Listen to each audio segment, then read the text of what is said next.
Hello, everyone. I am art prof teaching artist Lauren Welch, and I am here today with Professor Lieu. Welcome to our stream. Today, we are going to be drawing peacocks with oil pastel and oil bars. Have your oil sticks ready. But first, if your studio habits need a kick in the butt, Art Prof has everything you need: tutorials, critiques, and professional development. So, Clara, let's get to it. What are you doing right now? I am getting some oil pastels, and I'm going to start with the photo in the upper left-hand corner. I think I'm going to start with a very light blue and just do a really quick sketch. What are you doing? Right now, I am unpeeling my oil bars. These ones are new. And I am also just going to use this one as a warm-up because there is a drawing later that I want to do. I think I'm going to start with this middle blue here. I don't know if you guys can see this. It looks like lipstick a little bit. So I'm going to move these out of the way. Okay. This is so weird. I'm trying to place my peacock because I made it way too high. This is kind of like doing a thumbnail a little bit, feels like. Peacock is kind of like a very pretty goose. I think it falls under... I mean, they're not related at all. It's not like a swan. The swan's closer to a very pretty goose, but I think that peacocks are just as troublesome and annoying. Really? Yes. So I'm glad that we're doing this. I mean, have you heard the noises they make? You took these reference photos, right? I don't know. The ones that I was photographing weren't making that much noise. They weren't going, "Wah! Ah!" Maybe? But I didn't notice it if they were. Man, I kind of just want to go right into coloring. These things are so fat that you can just kind of go. By the way, you guys can feel free to draw along with us in any media you want. And if you guys want information on the art supplies that Lauren and I are using, we have listed all of those items with links in the video description below. And also, if you guys want to get high resolution versions of our peacock photos, those are also in the video description below. They are on our free reference photo collection, which is on Flickr. And we have so many photos there other than peacocks that you guys can feel free to check out. Yeah. I'm wondering what other materials people are using with us today. Tell us in the chat. I feel like my oil pigment sticks are kind of a not common material unless you are an oil painter. But who knows? Maybe some of you are using oil pastels or chalk pastels, or just crayons, honestly, would be great for this. Or Procreate, whatever you want. It's fine. Whatever you want. So when using these oil bars, what I wanted Clara to put this in the description. You gotta have a gessoed board or a gessoed paper, something that has a backing to it, because there's linseed oil in this. So you're gonna get, it's gonna eat away at the paper eventually. And by the way, if you guys don't have linseed oil, you can just use vegetable oil, and that's fine. And I have my own version, which is baby oil. And what I do is I just put it in a little container like this, and I just dip my fingers in because it's not oil paint. It's totally safe to do that. But Lauren, you're not going to use your fingers. Aren't you going to use a brush? Yeah, I got a brush. I sometimes I use my fingers. That's really not not good for you. Do not do that. But yeah, I'm in my studio right now, so I have all my materials with me. I'm gonna move this up just a little bit so you guys can see what I'm doing. Colleen says, it's my first time painting an animal. I'm scared. Let's go. It's a Yes, great attitude. that is the spirit. That is the spirit. You know, this is... KMN says, I went to a sculpture garden near me a few years ago. They had peacocks free roaming around. Lauryn, the peacock that I was photographing, they're like, I'm hot and I know it. Oh yeah. I mean, what, this is one of the males, right? They have got the beautiful plumage, and so they gotta show off. Especially right now, it's springtime. Oh man, I'm dropping this. They're probably looking for a mate.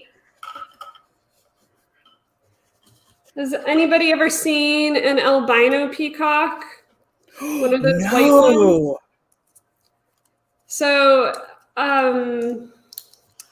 yeah, Sonia, some of my friends want to take me to the Central Park Zoo because I guess they have a peacock, and I think they've got a white peacock too. You guys can correct me if I'm wrong.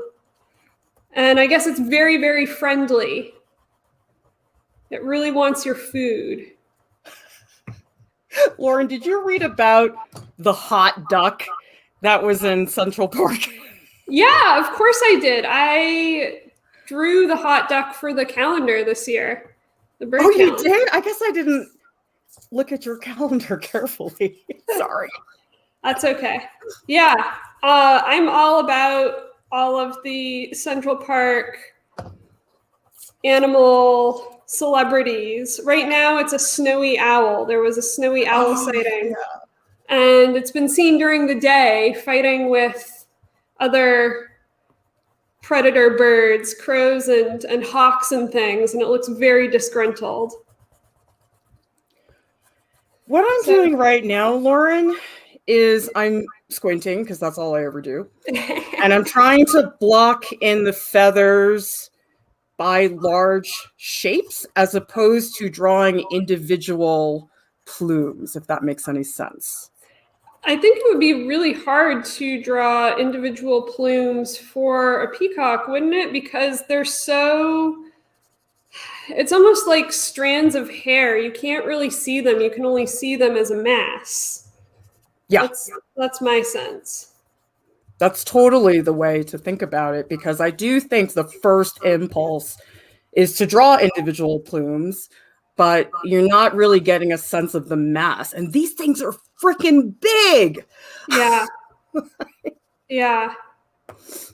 That, I think I would go crazy if I tried to... Wow, this one is super, super buttery. I'm just noticing that now. This is a phthalo green.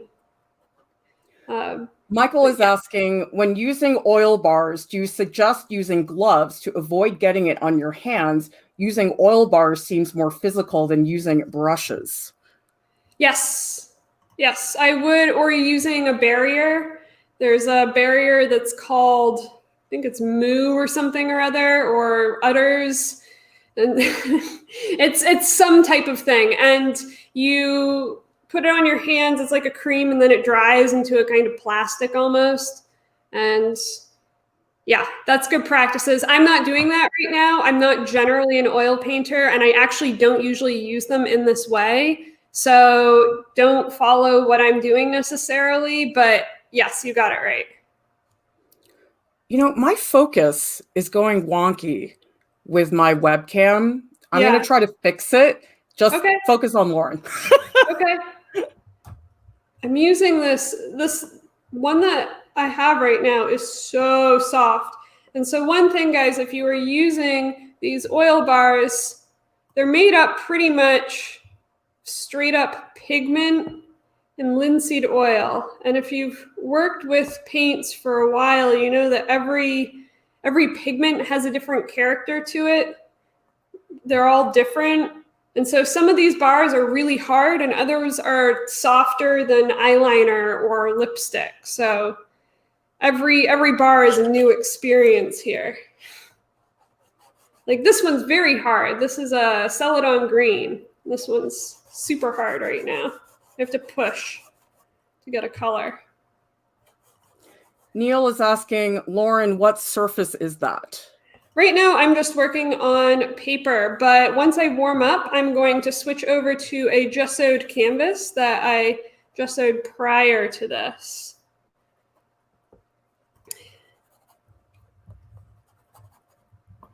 Man, I have all these weird colors though. They're not perfectly peacock. I think in earlier Discord discussion, we were talking about maybe doing an orange peacock. So you guys are gonna have to encourage me to get kind of wild here. So right now I'm limited by what colors I've got. Lauren, my webcam hates me. Yeah, it's so blurry. What's going on? What is it doing? Well, it was like going in and out, and now it's settled down, but it's settled down in the out of focus version. Is it on autofocus right now? The problem is I'm on my daughter's computer because my other computer went to crap. So I'm going to try to figure it out. At least we've got you to entertain everybody. Okay, that's fine. You know what? I am going to pull out the orange. We're going to try to do that. Hang on. It's stuck in its container, though.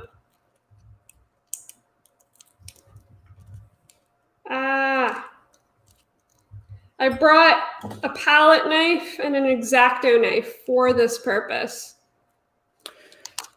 Come on. You know what I'm going to do, Lauren? I'm going to restart OBS. So you guys are just going to look at me and Lauren for a minute. Sorry. Okay. I know we're doing technical difficulties. So I like this comment here. Whoops. Artist Zana is saying, "Go wild, Lauren. You're known as the color who has to be realistic." You're right. You're right. What am I doing? Okay. I've got a red that's open. I couldn't get the orange open. I'll maybe try that again in a minute. So, oh man. Look at this red. Look at how juicy this is, guys. Lauren, I think the world is mad at me. Why? I think the YouTube gods, I think I did something to make them mad, and now the computer hates me, and now OBS hates me. What happened with OBS? Whoa. Whoa. No, it's not OBS. It's my stupid Logitech thing. Okay. Are you going to stay on the stream or do you need to I am. come in? Okay. All right. Wow. I just made the biggest red mark ever and it's so satisfying and so scary. So whenever you get back onto the stream, it's going to be a real surprise. What? Lauren, the world hates me. Like, what the heck? Neil says that you've been glitching for a while. The internet hates me. My internet connection hates me. I can see you. I can hear you okay. Yeah, but that's not my webcam. That's my laptop cam. Okay, I think I figured it out. Okay. Okay. This is a color that is really popular that I'm interested in. I've never used it before. It's called Turkey Umber. I don't know if you greenish. So this is one of the cheapest, one of the least expensive pigment sticks I could find. Okay, we are back, but now I think my internet is glitching. You seem fine right now. Okay. Whoa. Hang on. Okay. All right, I've got an idea here. I've got an idea. Whoa. Whoa. I'm just going to exclaim for a while here. This is really intense. This is almost like black. So I think the cool thing about oil bars is you can just go over and over and over them. I mean, I guess technically you can just do that with paint. Hear me? I'm having trouble with my audio. Just I keep can going. hear you. I'm I can hear you. sorry. You're The good. universe has decided that it hates me. I'm just going to town here. This is another, like, I don't know if you can see this. Wait, I can show it on the webcam. Maybe. It gets all smudgy here too. Colleen says, I'm intimidated by the green blobs now. Oh, pushing through. Yeah, you just gotta keep going. You just gotta put stuff down. And once you put stuff down, then you can worry about whether it's right or not. But if you just have blank area, there's no reason to worry yet.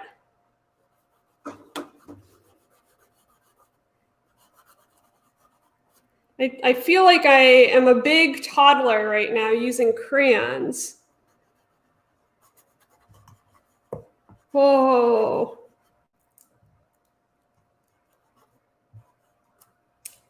Wow, that's very intense.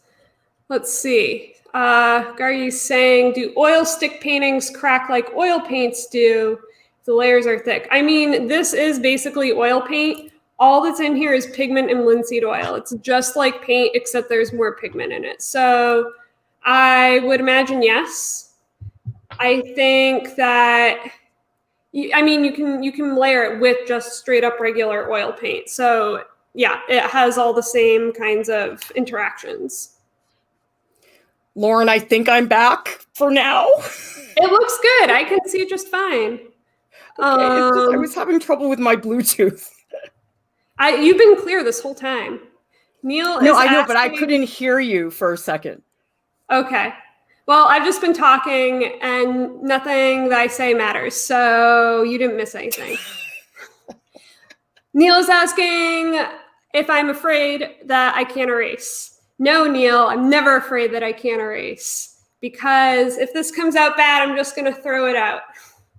I'm always a little bit afraid about erasing. I have the same fear as you guys about starting on a new canvas. I think that's the scariest part. And then as things get filled in, it gets better. But that first step is always the hardest. I really don't have a great middle green color. This is going to be interesting.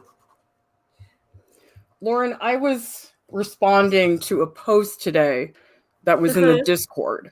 And somebody was explaining that they were having trouble getting over the fear of making bad work. And they explained that what was hard is that they would start the drawing and then feel immediately, oh my gosh, I'm so embarrassed by how bad my skills are. And this work looks terrible. And we've all been there before. But here's what I want you guys to remember. You have to make bad work. You have to. Yeah. It's a requirement. I mean, I would even say to you guys that there's almost like a quota of bad work you have to fulfill every month. Do you think that's true?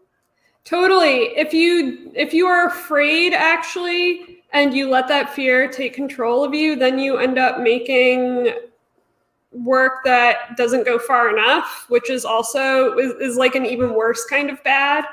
So you have to just loosen up, really. Do whatever it takes to loosen up. Take some deep breaths ahead of time. Do some yoga. I don't know what that is for you.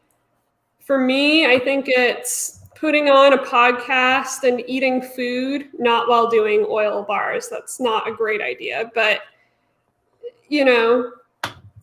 just find a thing that makes you comfortable. Make your studio space kind of a comfortable space to be in, if that is something that helps, and then start working. I think for me, Lauren, I have to be mildly distracted. If I'm just in the studio alone with my thoughts, oh man, I go to dark places. Yeah.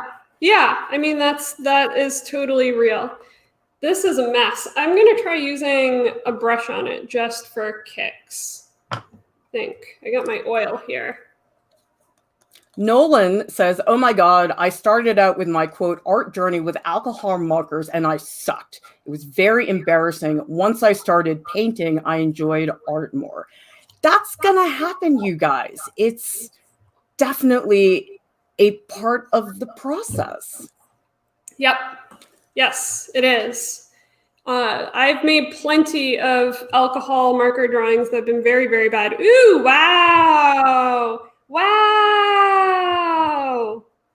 That looks like so much fun. I'm so jealous right now. Wow. I'm oil painting, guys. I haven't done this in years. We have a this is so question. cool. Yes. From Cerulean. Does it matter which order you layer oil sticks and oil paints? What is the... Clara, you've probably done more oil than I have recently. Do you have a specific order that works for you?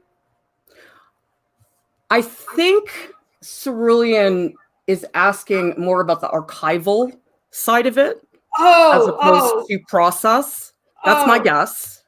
Okay. But okay. My feeling is that it doesn't matter. I mean, it's all oil paints, so it's not like one of them is acrylic. Yeah.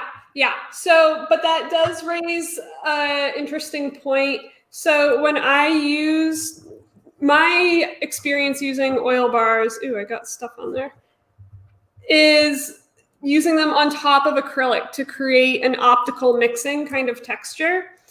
And I don't usually use oil bars with oil paint. I don't use oil paint. I don't use, what do you call it? I don't often use them as one separate thing, but you're right. You can, since oil paints and oil bars are the same thing, you can use them interchangeably. And another thing that you can do is if you prefer drawing something in and then using it like a watercolor pencil where you what do you call it? You paint it out, you blend colors together, use your oil sticks first. If you'd rather have a lot of texture and a lot of drawing on your painting, then you use them last.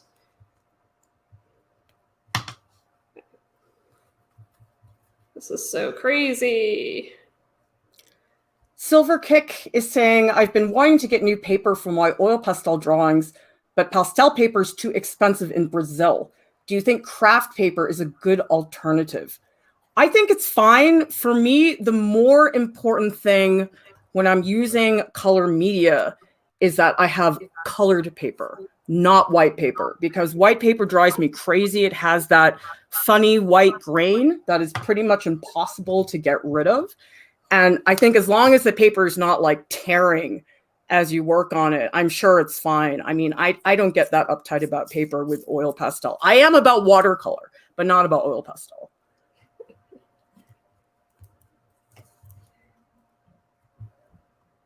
I think that we have These days, I am more interested in making artistic portraits, but when I finally start drawing, I keep doing realistic again. Any tips? Yeah, that's hard. I have the same issue, you know? I think one thing that has helped me get over that is that, oh, whoops, that's black, sorry. I make a drawing, and then I make a drawing from my drawing, and then I make another drawing from the drawing of my drawing. So it gets so divorced from reality that it creates warps on its own. The other thing you can do is say, make a gesture drawing, and then only work from that.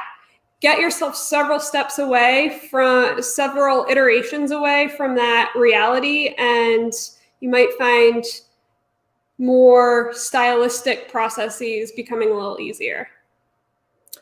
You know what else I do sometimes, Lauren, is if I have a reference photo, I'll go into Photoshop and I'll make the photo super blurry on purpose. Oh, that's a good idea. I can't see the detail very well, and therefore I can't draw the detail, which generally speaking tends to make the image less realistic looking. Yeah. Totally. That's a great idea. I'm going to try that too. Then as an artist, you have to invent more because a lot of the stuff is just not there. Yeah. I'm kind of feeling that way right now about this peacock. I started by going into colors that were very specific to the image.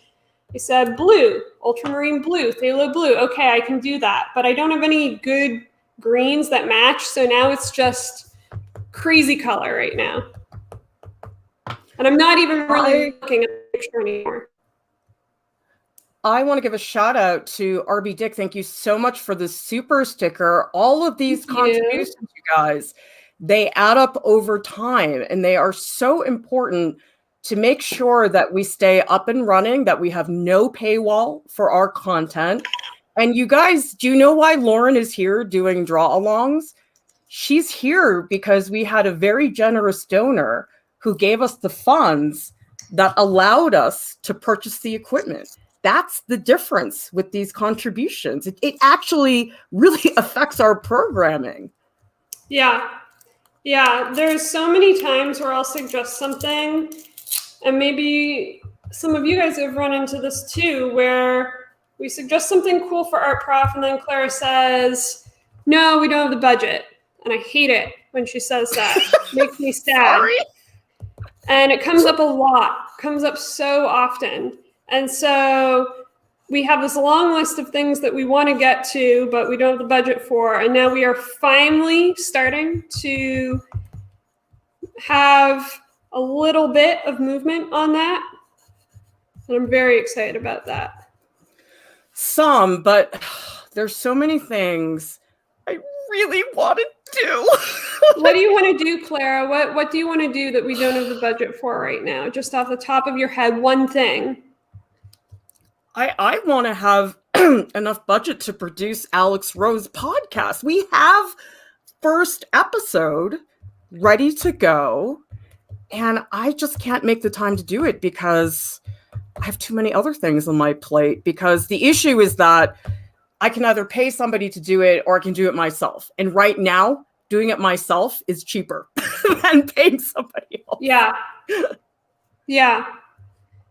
We have a pretty slim operating cost because you do so much yourself, or in the sense that Art Prof uses a lot of manpower, a lot of personal manpower. We don't outsource a lot of things. Oh, we barely outsource anything. I mean, it's like, if Clara can do it, then let's make her do it. Oh, here's another thing I really, really want to do, Lauryn. Yeah. I really wish we had time and budget for the TAs to be in the Discord all the time and not just in the post-stream chats. Yeah. Yeah, I think about that a lot. I know that there are so many great comments in the Discord all the time, and I wish that I could spend most of my time there, but I'm so chronically behind on all of my jobs and all of my work that I just literally can't afford to be there a lot.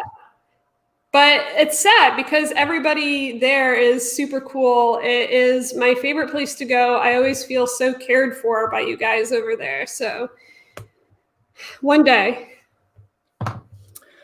Karen is asking, does the fat over lean principle apply?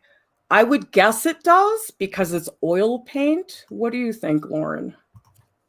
Yeah, it does. You want to do all of your oil sticks, they're the fattest thing. It's total oil. So yeah, short answer.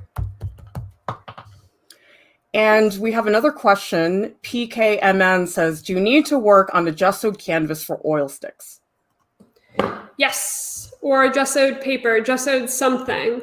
Because if you look at the little ingredients thing here, I'm getting this paint all over me. It says on it that it is made out of pigment and linseed oil. And so anything that has linseed oil in it, it's going to bleed into your paper over time and make that ugly like oil. You know, when you put oil on a paper and it turns the paper all see-through and weird? Yeah. Yeah. Ew. Yeah. I think I'm close to finishing this one. I don't even know if I should put in I'm going to sharpen some areas just a little bit. But I think soon I'm going to move on to my canvas. Look at how we have different Huh? we have a question from Jasmine. What do you think about blending with tissue paper with oil pastel sticks? I would think that the tissue paper might tear. So one of the things that I do, you guys, for blending, let's just pretend I want to blend this section. I'll just take the tiniest bit of baby oil. You don't need that much. And you can see what the baby oil does is it loosens the oil pastel. And then other things you can do, you guys can take like a sculpture tool, anything, and you can go in and sort of spread it. I mean, this doesn't blend as well as the baby oil, but I have these sculpture tools that have like a serrated edge. And if it's thick enough, I can go in and scrape like this. So you can use anything. I just think tissue paper is a little thin. Yeah, I use rags a lot. I use rags for blending anything really, or paper towels, but I have so many old bed sheets that have gone to painting, both oil painting and acrylic painting, that it could cover like a whole hotel's worth of beds. Lauryn. Yeah? Can I whine? Yeah, go ahead. You always whine, Clara. Shut up. I feel very jealous of how painterly your painting is. I mean, I'm a painter, Clara. I know. One would hope that I knew how to paint things. I actually don't know how I feel about this. I feel like it needs to be a little bit more wild. I think it's That's not how there I yet. feel. I feel very conservative right now with my marks, and I don't like this is our first pass. We'll do more. I know, but I want it to look good now. Eyes. Oh, this is so great. Should I do more? Maybe I should do blue eyes. We'll do some blue ones. Sorry, guys. I've been using that one like I would because I'm having trouble opening it. Actually, I've got this blue right here that I haven't really used yet. Whoa, whoa. This entire stream is just going to be me exclaiming every time I use one of these because it's a different experience for each one. Is that because the pigment is different and so each one has a different physical consistency? Yes. I'm also using these slightly harder than I would in a painting because I only have these, and I usually, when I'm doing this, I have an acrylic backdrop that I'm working on top of, and I want to preserve the acrylic underneath. So I'm very careful. I have a very light touch. Lauryn, I'm just going to smear the whole freaking thing. I'm so annoyed. Yeah, do it. It's so fragmented. You should, I think that your materials maybe you need to use like, that works. That works. I love that you can just touch that, Clara. I wish I could do that with mine. Well, you could if you wore like gloves. I know, but I don't have gloves. Well, whose fault is that?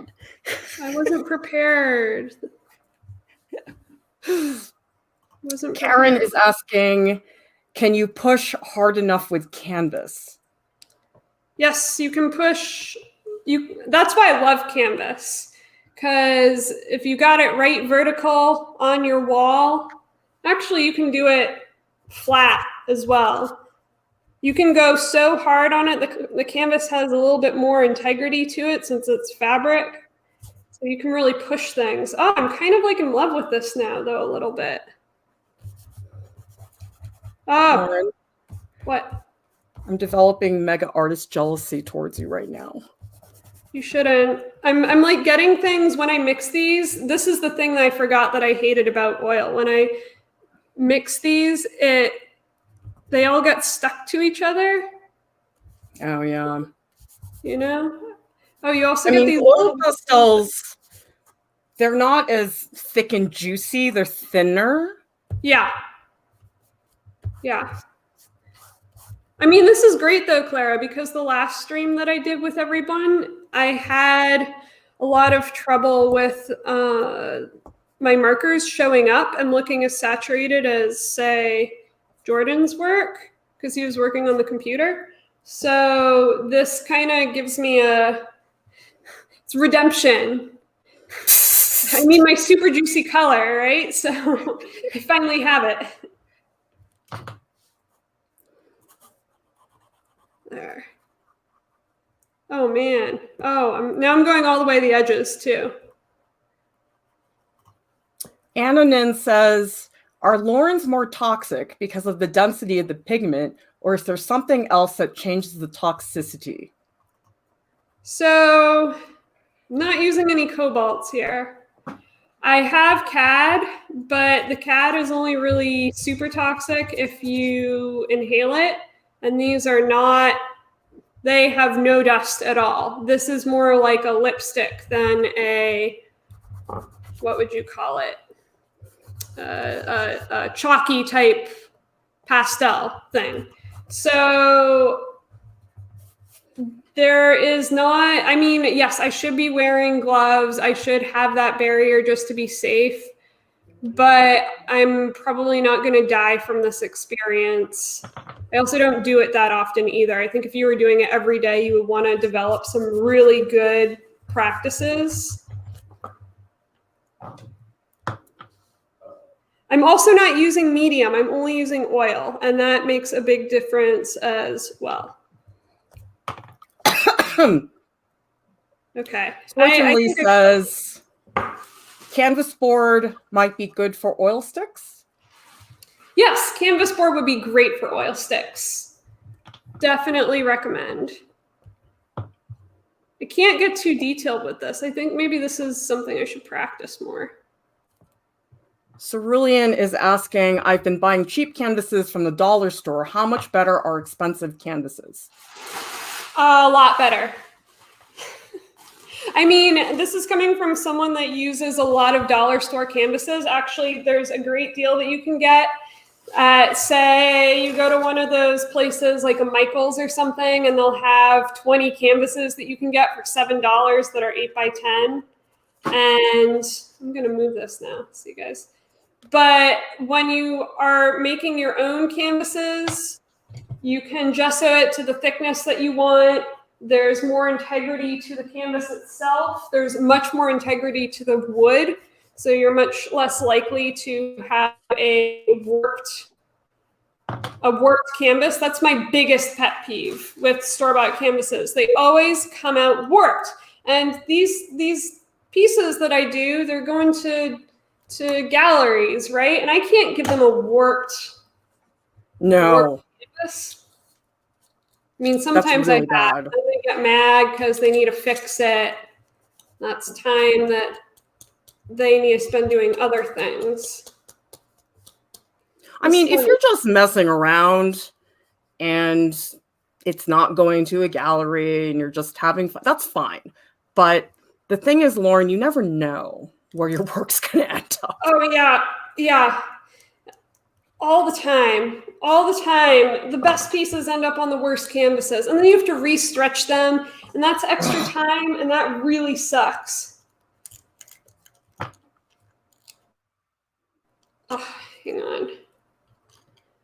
Sorry, I'm having a look. I'm just going to put something down first. And then I promise you guys, I get this orange. I'm so mad about it right now.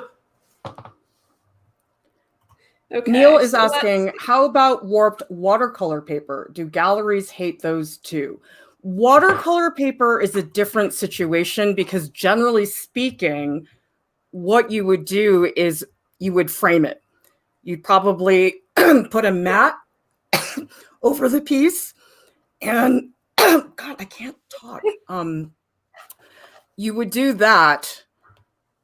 And you would have a problem. I mean, if you have really super wrinkled watercolor paper, you're going to see that on the mat, which is why I'm pretty uptight about having good watercolor paper. And I try generally, if I can, to work on a watercolor block, because that guarantees that the paper is not going to be all warped.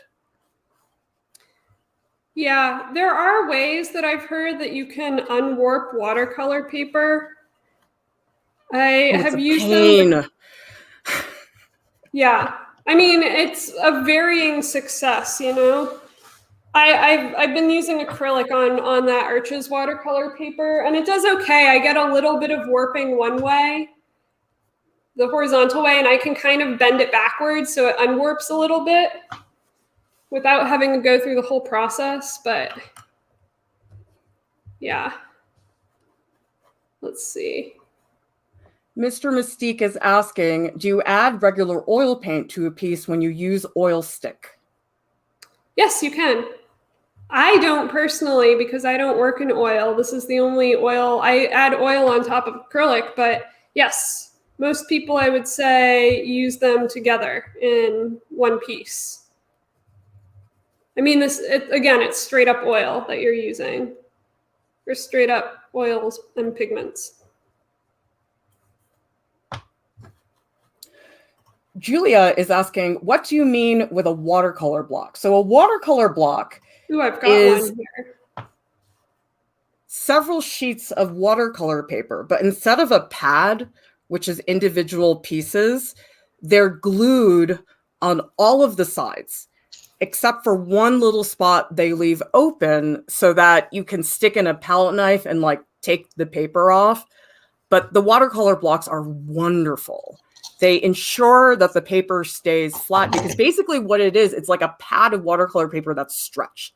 So you paint on it, it gets all wrinkled, but then it dries out. And then when you take it off the block, it's perfectly flat. So I really, really recommend those. They are more expensive than a pad, but they're really, really helpful. Yeah, I just bought one. I bought an Arches one. It hurt my wallet, but I think it's going to be worth it. It's nice and big, too, which is what I like.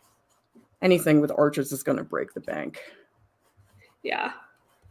But it's so nice. It's such good paper. I know. Arches is really, like, I, like, swoon over Arches. Yeah. Ooh, this one is a smelly one. Oh. I think I got one of the ones you don't like, Clara. There's one that's so stinky, I feel like I'm going to faint. I think it's cadmium red something. It's not cadmium red deep because I opened that. That one's fine. At least for me right now.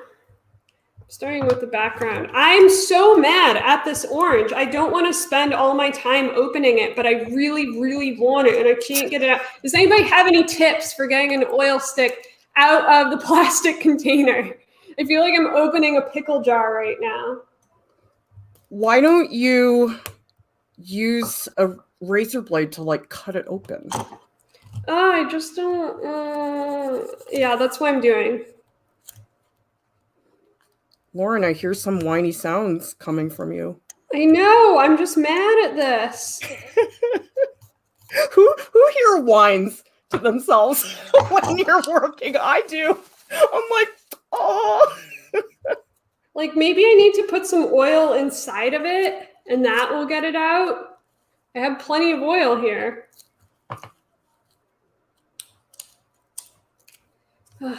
I want to give a shout out to Miranda. Thank you so much for the super sticker. We greatly appreciate your support. You guys, it's amazing to me that we survive on your donations because, Lauren, I was looking at some of these online courses and there was one that was like $200 for a 4-week class. And I'm sorry to say, I would not pay that.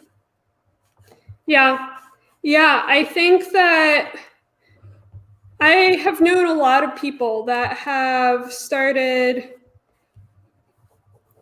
what would you call it?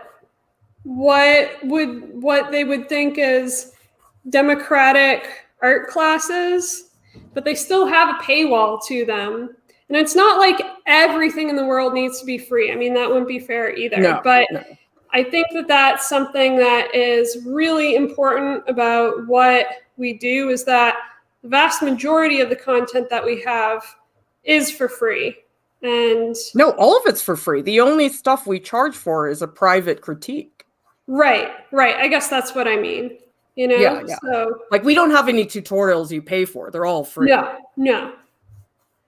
Yeah. So when I just know that this is something really, really special. Well, I will say though, Lauren, I get why people charge because it's not a very good business model to not charge. No, I mean, it's much tougher. This is why people charge money, right? Yeah, exactly. I'm not criticizing them for charging. No, not at all. I'm not saying that at all. I realize that we live in a capitalist society and we need to get by. And you should pay artists and art teachers because they are vastly underpaid most of the time. Yes. I'm saying that it is unfair that in such a world that these things become prohibitive to a lot of people.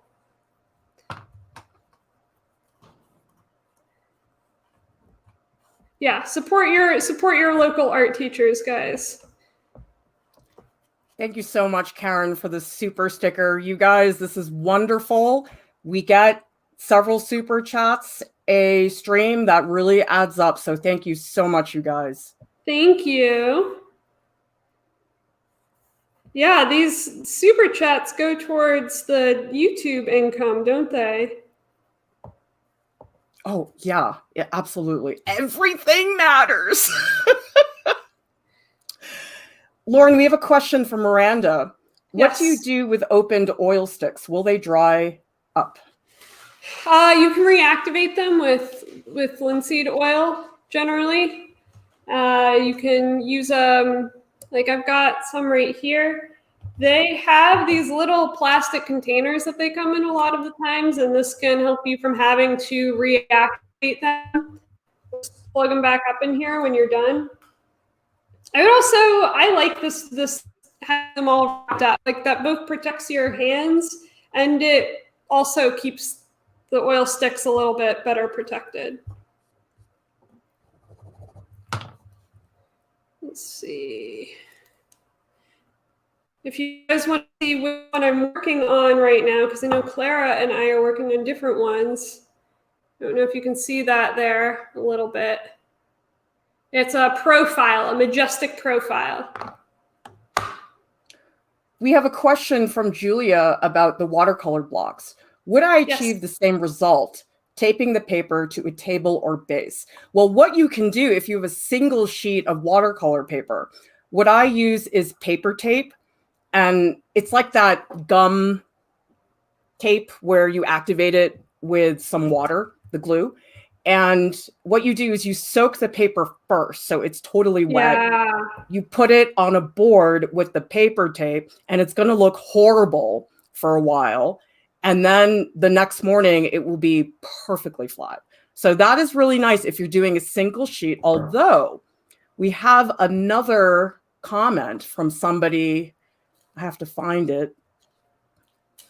Who said it? Sorry, I can't find it, but whoever you are, somebody said that you could use bookbinding glue to do that, which I've never done before, but that sounds really cool. I've done the soaking before, and that's the thing that I got it. I'm so happy.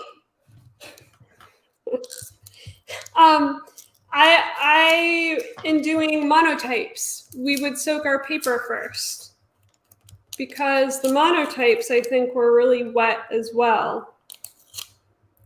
Well, most printmaking, you soak the paper. At least printmaking that's done on a press. Most of the time, that's the case. I'm not a super printmaker, so... Oh, okay, this is the softest one of all. That's why it's stuck. It was sticking at the bottom. This is like a moldy banana is how soft this is. Yuck. Okay, so I think my background is going to have to be orange. Okay, guys, here's a question for you. Should the peacock feathers be orange or should the background be orange? Like, you know, yeah, I'd like a vote. In the meantime, I'm going to keep working on the face a little bit.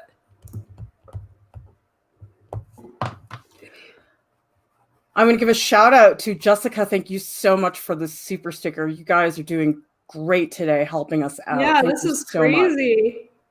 Thank you so much. Shaim says, what's your favorite oil stick or pastel to use? I am using Karen Dash oil pastels, and they're pretty good. I have to admit, I have not used tons of different brands of oil pastels, so maybe there's others out there that are way better. I'll have to try it. But do you have a particular brand of oil bar you like, Lauryn? Yeah, so the industry standard, I'm going to call it, at least from what I have seen, and again, take it with a grain of salt, I'm not an oil painter, is these R&F brand sticks. And they have a logo that looks like, I think I just peeled all the R&F. Oh, here we go. Looks like that. Big R, big F. And so I think that the least expensive one of this size, they come in different sizes. This is 38 milliliters. This one was $10, I think. But you can get this basic set of 3 small ones also for about $15-ish. And I think that's a fairly, given that they can get super expensive in price and that oil paints are expensive, I thought that was a pretty good deal to start with to see if you like them. I've also heard of people making their own oil sticks. I do not know how to do that, but it would be something to look into.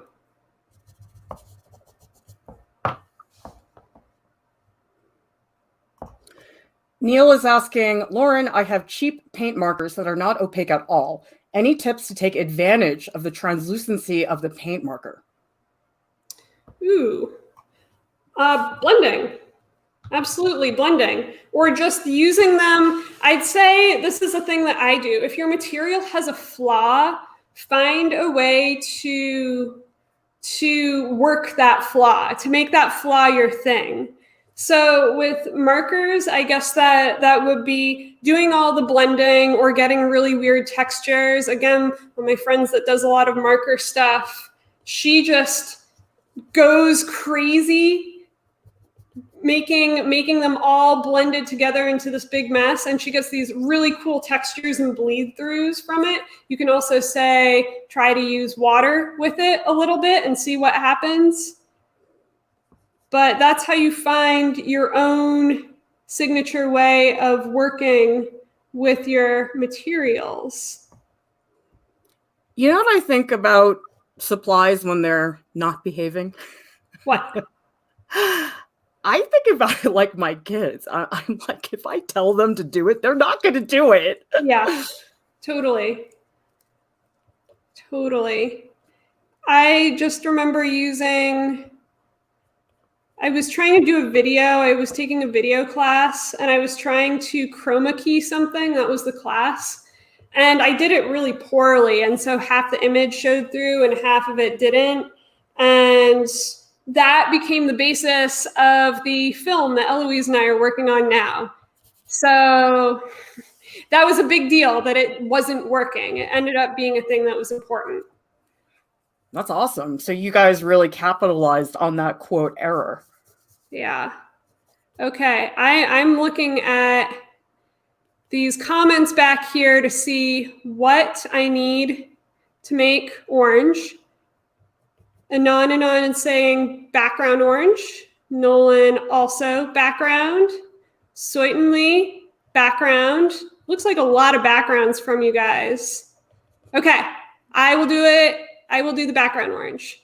Thanks. It's that complementary color thing, Lauryn. I know. Well, you never know. You never know. It's hard to resist that.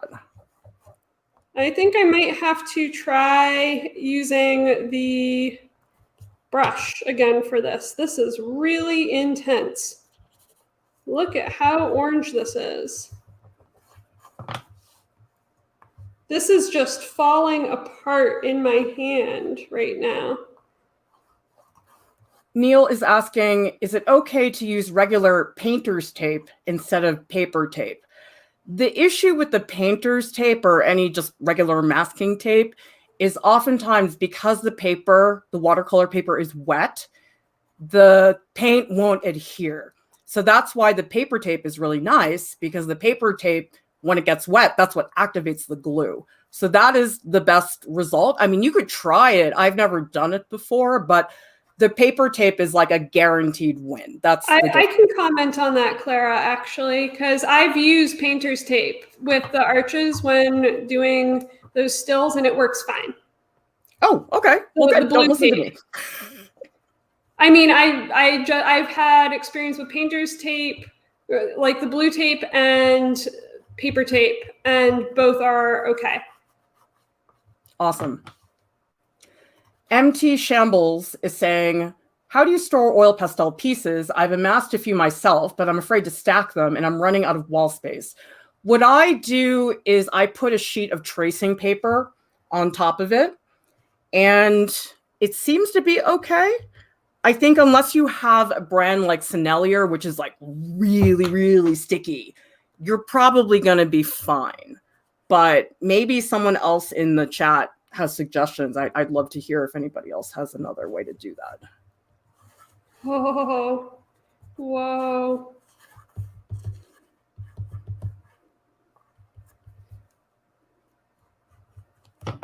This is so crazy. Okay.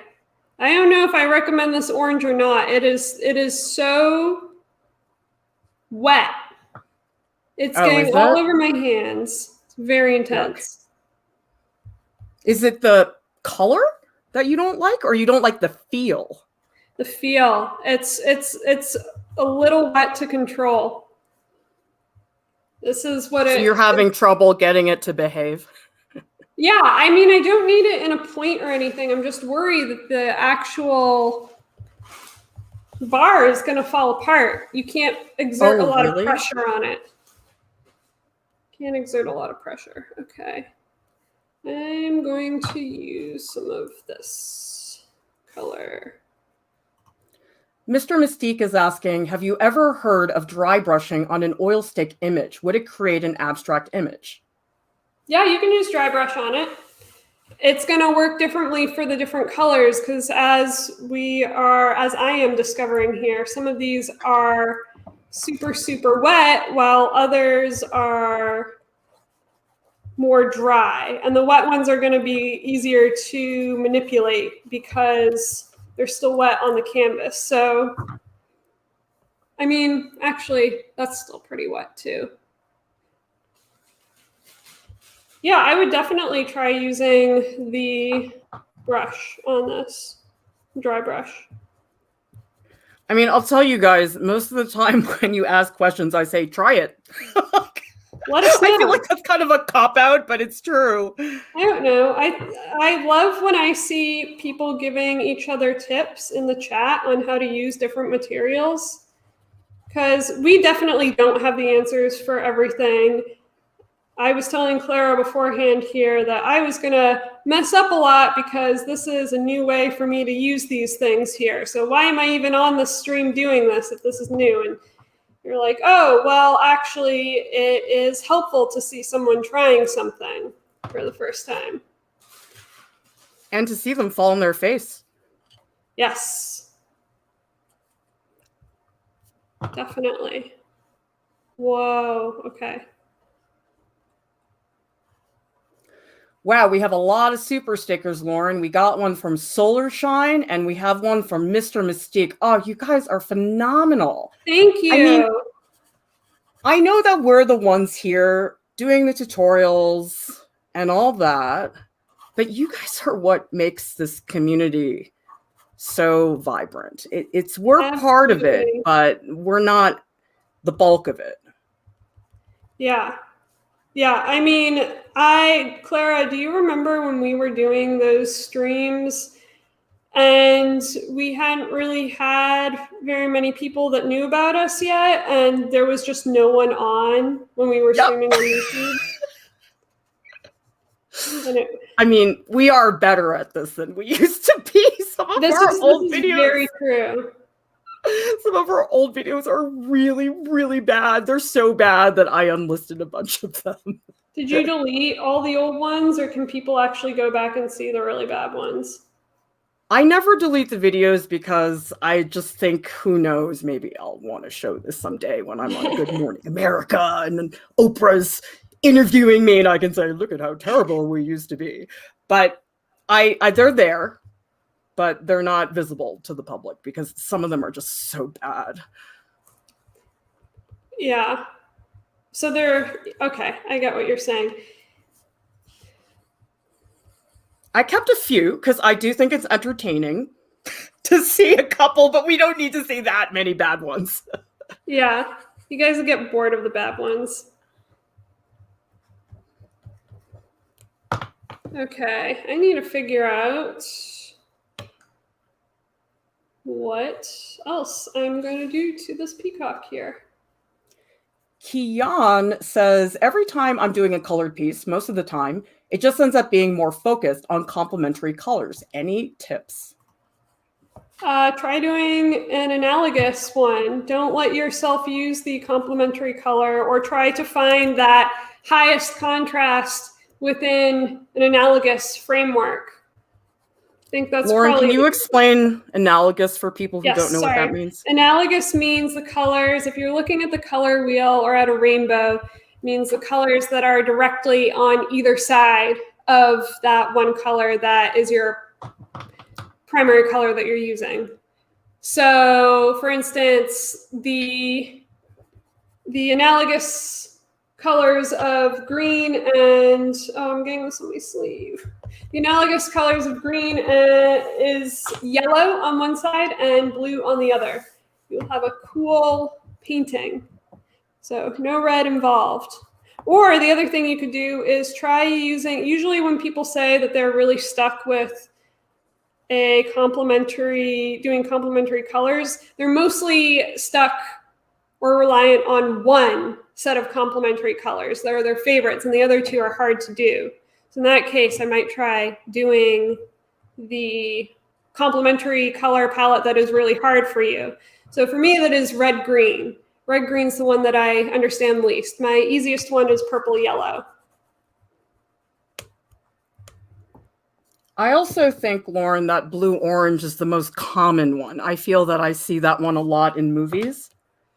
Yeah, you talked about that. It's so funny because I personally did not really use much blue-orange. I use purple-yellow. I feel like purple-yellow is the easiest because it's the closest to a tonal opposite. You have the really, really dark and the really, really light. Yeah. The contrast value-wise is definitely inherently there with purple and yellow. Yes. Okay. Ooh, I'm going to use this one. Oh, I'm touching it. That's bad. Sir says, do you guys ever get worried about messing up a piece? All the time. Every day of my life. I think that's part of being an artist. Well, I don't know. Clara, do you get worried about messing up stuff? I don't, because if I did, I'd be so stressed out. Well, are you just a not stressed out artist? I mean, no, I'm mega stressed out. It's just that I got other things to think about, you know. Is art something that is therapeutic to you, or do you feel like it's work? I think it depends. Because sometimes, you know, when you get in a zone and you forget to pee and eat and you're just like really into it. And then other days I'm like, I can't muster the motivation. Yeah, definitely. Lauryn, do you ever have like mood swings with your motivation? Yeah. I had a super productive couple of weeks or 3 weeks, a few weeks ago. I was flying. I was doing so much. I was like, I could go on like this forever. And then the week after, I was flat on my face, coming in here every day still, but just not getting anything done, just sitting. And it was very disheartening that happened. I think it's very common for motivation to fluctuate. I think that's just natural. I don't think that's somebody's problem. I don't think you're a bad artist. I just think it's a natural part of the process. You're not going to be amazing all the time. Yeah, I think that's true. But I also think that it's important to learn how to respect your feelings, acknowledge that you feel really not psyched about it, but then work through it, I think is important. Like learn how to work through that feeling. Because if I just didn't paint when I wasn't feeling motivated, then I wouldn't have any artwork.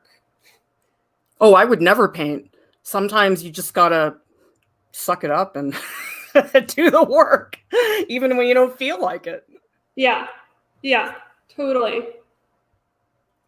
And you know something, Lauryn, a lot of the times I don't want to do it, but then I sit down and then I'm like, oh, I kind of like this. You ever change your mind? It gets better.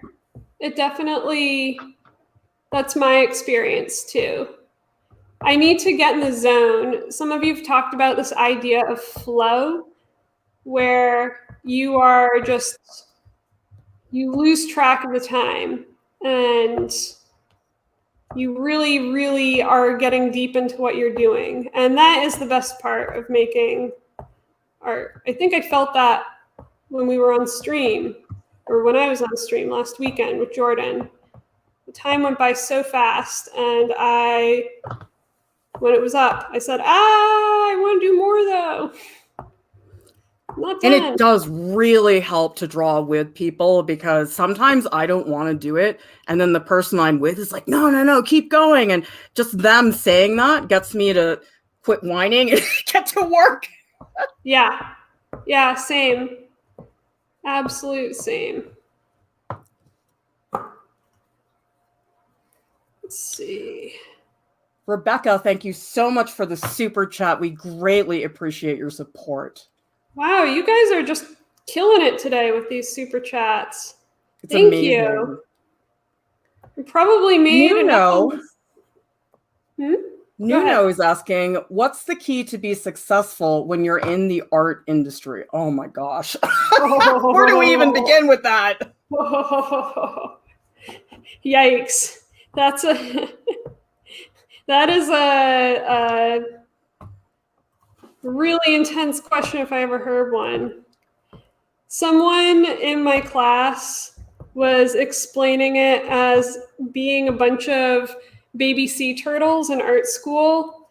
And, you know, after the baby sea turtles hatch, a lot of them get eaten by predators before they make it out to sea. And then they get to the sea, and that scene is the big thing. But then more predators eat them once they're in the ocean. And then the very few that are left alive, those are the successful ones, which is I think, sad but very true word for the art world. So you really have to make up your own sense of personal success. It's probably not based on I don't know, the industry, because the industry will take advantage of your wanting to be successful and really be hard on you. You know what's helped me a lot, Lauryn? So I went to this printmaking conference when I was in graduate school, the Southern Graphics Council conference. Very dorky. So fun, though. And Faith Ringgold, who is a brilliant mixed media artist, love her. She was so chill and awesome during this presentation. And she said that the whole thing about the art world is you have to outlast people. You have to stick around for a really long time. Like, so many people don't stick around. Yeah, because it's a hard space. Sorry, this sounds really depressing, guys. I'm really sorry that we're talking this way, but it's just like, it's the truth. It's the truth. And you have to know that it's going to be really hard. And when you feel horrible, you have to make a decision of, oh, do I want to keep feeling this way? Or are there things in the art world that I can hold on to? Do I have friends? Do I have a studio? Do I have, I don't know, something that's not related to that to like keep you going, to keep you feeling felt cared for, I think. Thank you so much, Julia, for the super chat. Julia says, during the week, I can't follow the streams directly because of the time zone. Just wanted to thank you for all you do. Well, thank you for hanging out here, Julia. We love that all of you guys are here with us. Thank you so much. I know, one thing that I love about these streams, Clara, is I'm not going to tune into everybody else's stream at 10 at night, because usually I'm in studio, but I can watch them later. I can watch them in the morning, and I can see what you guys were up to on previous draw-alongs, and it's almost like I'm there.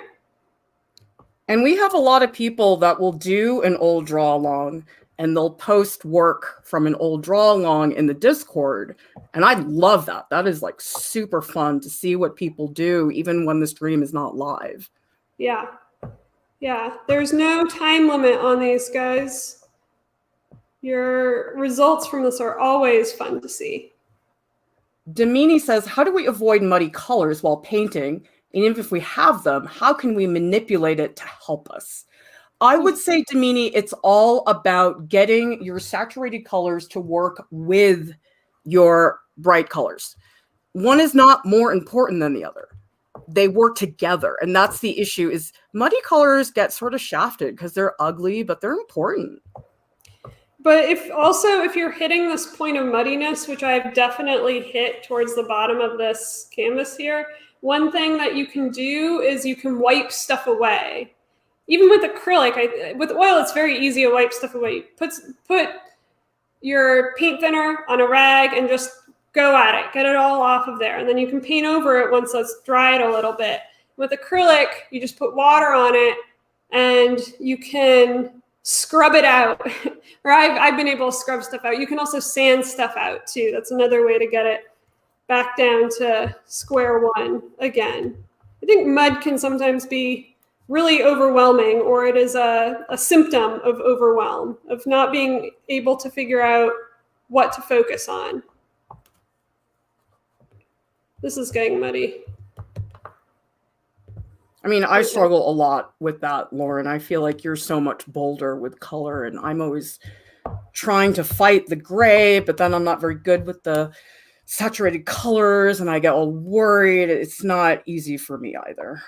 I want your ease with neutrals, because that's something that I do not have at all. And I also love to keep I don't know if you guys can tell, but I generally keep my colors separate. There's a white border around them, which is not the most useful thing.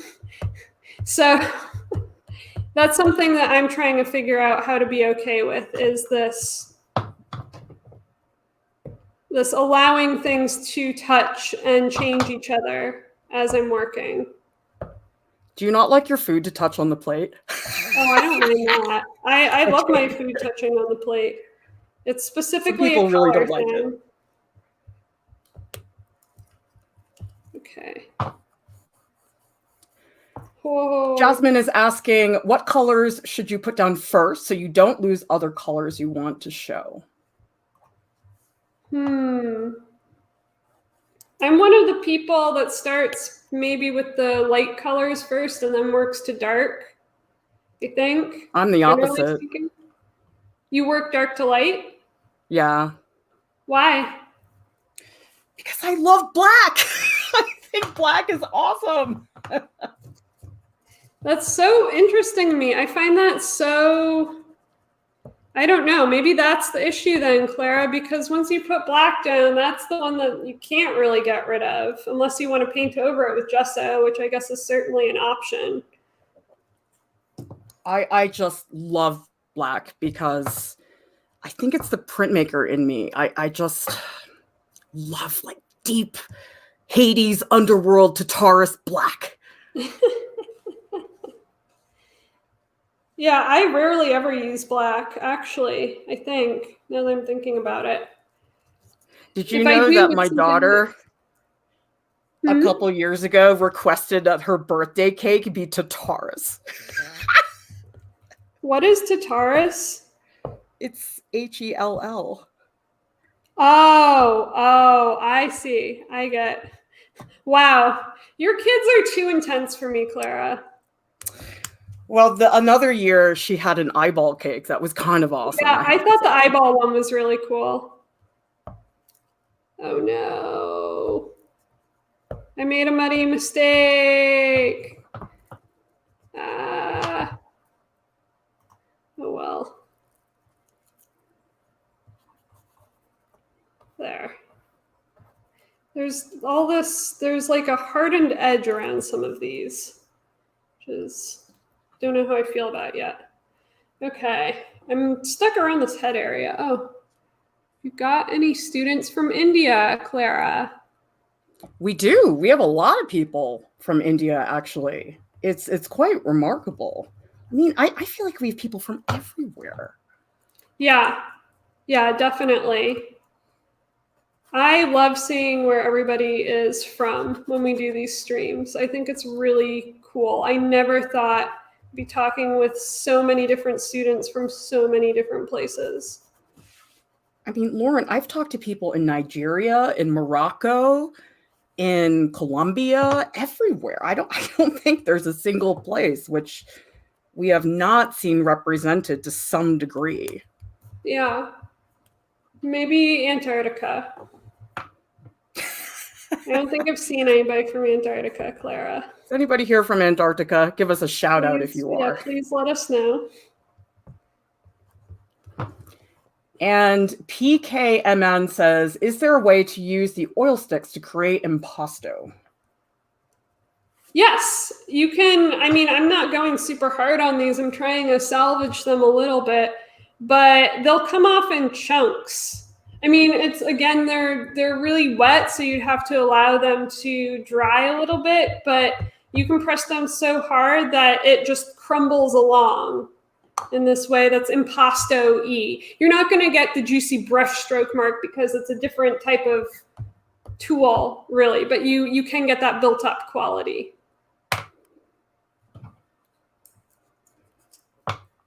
Let's see. Look at this, Lauryn. We have Sear, who is from Tasmania. Wow. I don't think I've ever seen somebody from there. Yeah, I don't think we have any other people, or I haven't seen anyone else from Tasmania so far.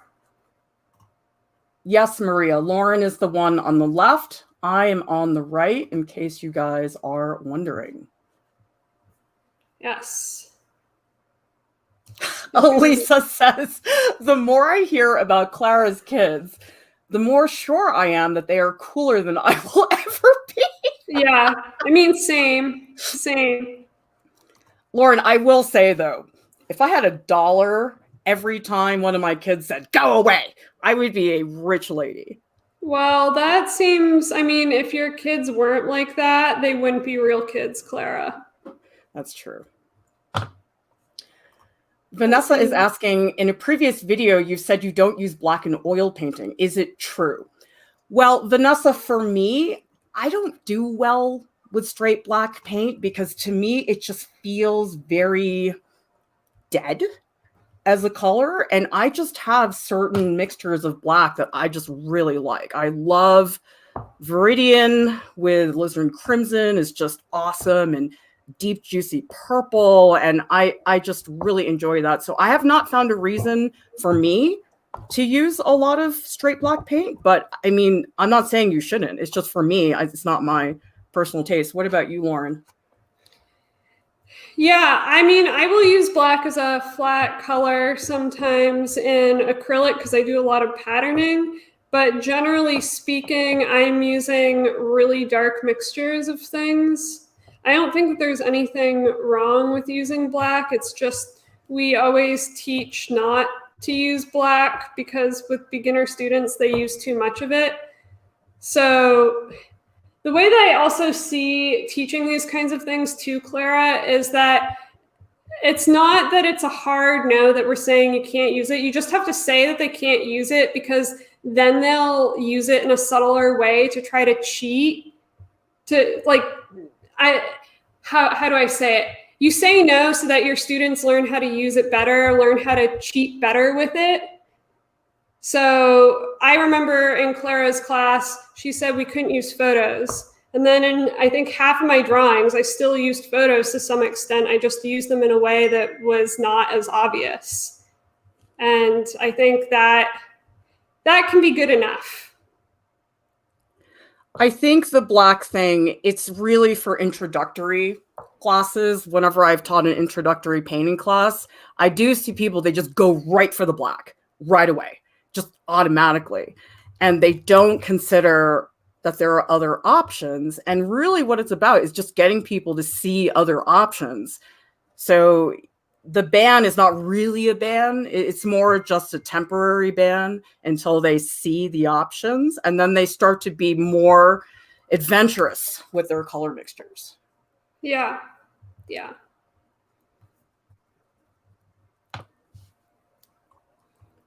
Look at how gross this is now.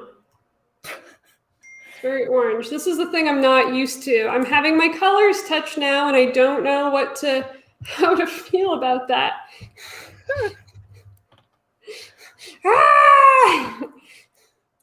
So everybody, I would love for all of you to join us in the Art Prof Discord. Lauren and I will be there in a few minutes. We will be in the Art Alongs channel. If you're not in the Discord, you should be, because it's where all the cool kids hang out. And you want to be cool, don't you? You don't want to be one of the uncool kids. Subscribe to the Art Prof YouTube channel so you can continue to grow and develop as an artist. And I want to say a big thank you to our top Patreon supporters who make it possible for us to stay up and running. And Lauren, did you see the third column? I did, and there are even more names on it than last time I saw. It's very exciting. So everybody, thank you so much for watching. We'll see you next time. Bye.